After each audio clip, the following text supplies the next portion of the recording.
आदरणीय मुख्याध्यापक, अध्यापकगण व प्यारे बच्चों, गुड मॉर्निंग। तो बच्चों, आज हम लाइफ स्किल डेवलपमेंट की एक और वर्कशॉप शुरू करेंगे। उसका फर्स्ट हाफ कर लेते हैं, तो दूसरा हाफ और असेसमेंट अगले हफ्ते कर लेंगे। तो इससे पहले हम 4 मॉड्यूल कर चुके हैं। एक हमने सेल्फ अवेयरनेस पर की थी, फिर मैनेजिंग इमोशंस पर, फिर डिसीजन मेकिंग पर, और चौथी लर्निंग फ्रॉम फेलियर्स पर। और आज की जो वर्कशॉप है ये है क्रिटिकल थिंकिंग पर। क्रिटिकल थिंकिंग क्या होती है? इसको हम महत्वपूर्ण सोच बोल सकते हैं। ठीक है, तो हर बार की तरह फिर एंड में असेसमेंट करेंगे क्विज की फॉर्म में। तो इसलिए सभी बच्चे एक्टिव पार्टिसिपेशन करें ताकि आपका हाउस क्विज में अच्छा स्कोर करे। ठीक है, शुरू करें। तो सबसे पहले एक प्री सेशन एक्टिविटी है। इसमें मैं आपको एक क्वेश्चन पूछूंगा, जिसको आंसर मालूम होगा वो अपना हैंड रेज करेगा, बोलेगा नहीं। ठीक है, फिर मैं आप में से किसी को पूछूंगा, वो बताएगा फिर। तो क्वेश्चन ये है, हमारे पास 3 डिब्बे हैं, तीनों का साइज अलग है। जो सबसे बड़ा डिब्बा है उसमें 1 केजी रुई है, कॉटन। जो सबसे छोटा है उसमें 1 केजी लोहे का गोला है। और जो तीसरा डिब्बा है उसमें 1 केजी रेत है। अब आपको बताना है इन तीनों डिब्बों में से सबसे भारी कौन सा डिब्बा होगा। क्वेश्चन समझ आ गया? जिनको आंसर मालूम है हाथ ऊपर करें। तो 4 हाथ इधर से आ रहे हैं, 4 इधर से आ रहे हैं, इधर से भी 4-5 ही हैं, और 4-5 इधर से आ रहे हैं। तो कौन बताएगा? वॉलंटियर खड़े हो जाओ जो बताना चाहता है। किसका वजन ज्यादा होगा? सबसे ज्यादा, सभी का बराबर। और इसके अलावा कोई आंसर है जो कोई और बोलना चाहता हो? यही है पंकज, लोहे का। और यही तो है टॉपिक। तो सबसे बड़ा डिब्बा कौन सा है? रुई वाला।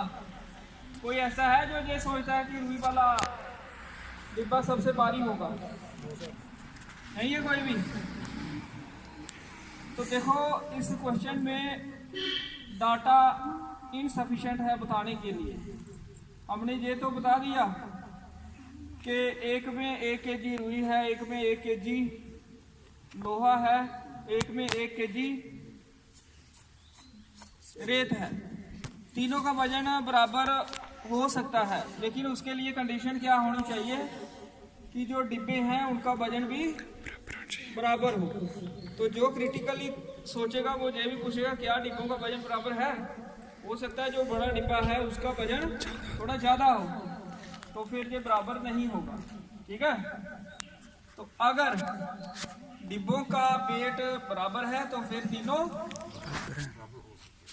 तीनों एक जितने भारी होंगे, फिर कोई ज्यादा भारी नहीं होगा। ठीक है, 1 किलो लोहा, 1 किलो रुई सेम भारी होते हैं। तो ये थी प्री सेशन एक्टिविटी। अब इस वर्कशॉप के 3 लर्निंग आउटकम्स हैं। Number 1, what is critical thinking. Number 2, why is critical thinking important in our life. And number 3, how we improve our critical thinking skills. After completing this workshop, you will be having these 3 learnings. A, critical thinking होती क्या है, हमारे जीवन में critical thinking क्यों महत्वपूर्ण है, दूसरा। और तीसरा, हम अपना क्रिटिकल थिंकिंग स्किल कैसे इम्प्रूव कर सकते हैं। तो सबसे पहले व्हाट इज क्रिटिकल थिंकिंग, सुना है किसी ने वर्ड? जिसको मालूम है कुछ भी क्रिटिकल थिंकिंग के बारे में, वर्ड ही सुना है तो भी अपना हाथ ऊपर करें। थिंकिंग का तो पता ही होगा, क्या होती है थिंकिंग? सोच। अभी मैंने बताया कि इसको हम महत्वपूर्ण सोच बोल सकते हैं, क्रिटिकल थिंकिंग। तो ये एक सोचने का तरीका होता है क्रिटिकल थिंकिंग, जिसमें हम किसी भी प्रॉब्लम का सलूशन हासिल करने के लिए निष्पक्ष मूल्यांकन और विश्लेषण करते हैं। ठीक है, मतलब प्रॉब्लम का सलूशन हम ऑब्जेक्टिव एनालिसिस और इवैल्यूएशन करके निकालते हैं। ऑब्जेक्टिव मतलब निष्पक्ष, बगैर किसी पक्ष के, बगैर किसी भेदभाव के समस्या का एनालिसिस करते हैं, विश्लेषण याद रखना, ठीक है। एनालिसिस और इवैल्यूएशन मूल्यांकन करके तथ्यों के आधार पर फिर हम सलूशन निकालें रिसर्च करके, ऐसे ही नहीं, ठीक है। किसी अंधविश्वास की बुनियाद पर नहीं, किसी हम फैसले पर पहुंचे तो इतनी हमारी सोच कैसी है, क्रिटिकल थिंकिंग है हमारे पास। तो अब एक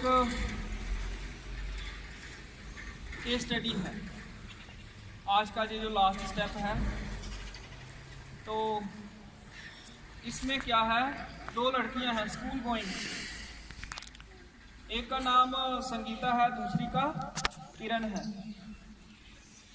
तो ये खेल रही थी स्कूल में बैडमिंटन, खेलते खेलते किरण स्लिप हो गई और उसके घुटने में गहरी चोट लग गई। दोनों लड़कियां चिंतित हो गईं।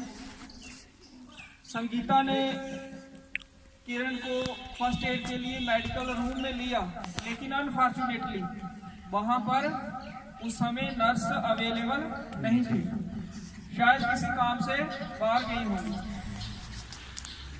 तो संगीता ने सोचा कि क्या मुझे खुद ही इसके जख्म पर बैंडेज लगा लेनी चाहिए।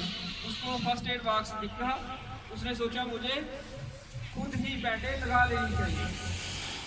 फिर उसने देखा कि जख्म पर मिट्टी लगी हुई, उसने फिर सोचा क्या इस पर बैंडेज लगाना ठीक रहेगा। उसने सोचा नहीं, मुझे पहले इसको साफ पानी से साफ करना चाहिए। उसने साफ पानी से जख्म को साफ किया, फिर उसने सोचा कि क्या आप लगा दूं। उसके मन ने कहा नहीं, अभी भी इन्फेक्शन का चांस है, तो इससे पहले कि मैं बैंडेज लगाऊं इसको डिसइंफेक्टेंट से साफ करना चाहिए। उसने डिटोल लिया, डिटोल थोड़ा सा रुई पर डाला और उसके साथ जख्म साफ किया और फिर उस पर बैंडेज लगाई। इतनी देर में नर्स भी वहां पहुंच गई और नर्स ने देखा कि उसने बैंडेज लगाई है, ठीक तरीके से लगाई है। उसने संगीता को कहा शाबाश, आपने अच्छा काम किया। तो ये है सिचुएशन। अब आपको बताना है कि क्या संगीता को नर्स का इंतजार करना चाहिए था या नहीं। कौन बताएगा आकर इधर, वॉलंटियर आ जाओ। आओ शाबाश, वंश आप आ जाओ, मनीष आप भी आ जाओ।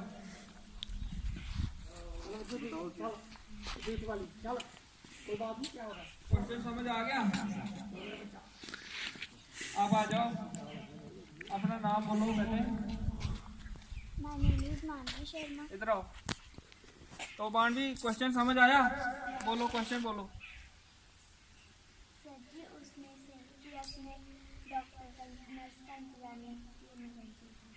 ठीक है, इसको क्वेश्चन समझ आ गया है मांडवी को, और मांडवी का ये मानना है कि उसने जो किया सही किया, इंतजार नहीं करना चाहिए था।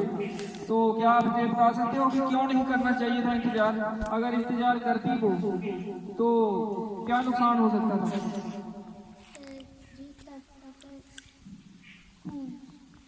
शाबाश। अगर वो इंतजार करती रहती तो खून बह रहा था तो ब्लड लॉस ज़्यादा हो सकता था, तो उस पर बुरा असर हो सकता था किरण पर, ठीक है ना। ब्लड लॉस नहीं होना चाहिए। चलो शाबाश, वेरी गुड मानवीर।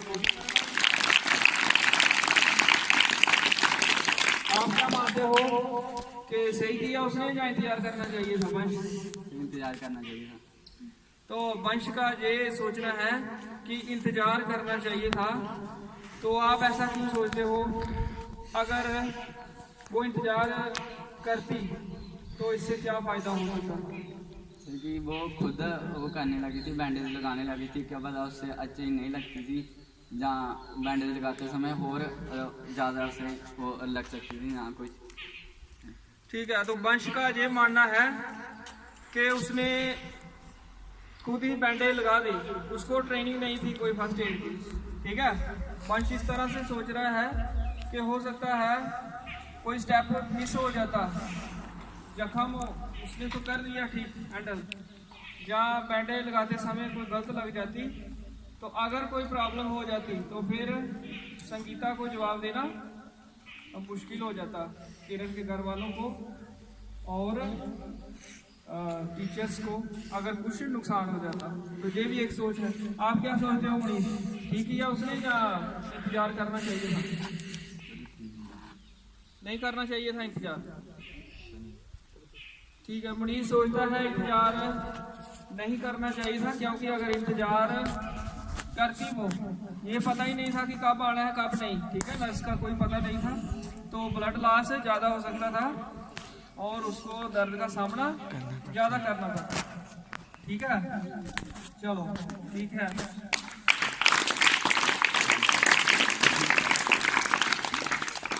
तो ये केस स्टडी खत्म हुई। अब 5-6 स्टेप और है तो वो हम दूसरे हाफ में कर लेंगे। धन्यवाद।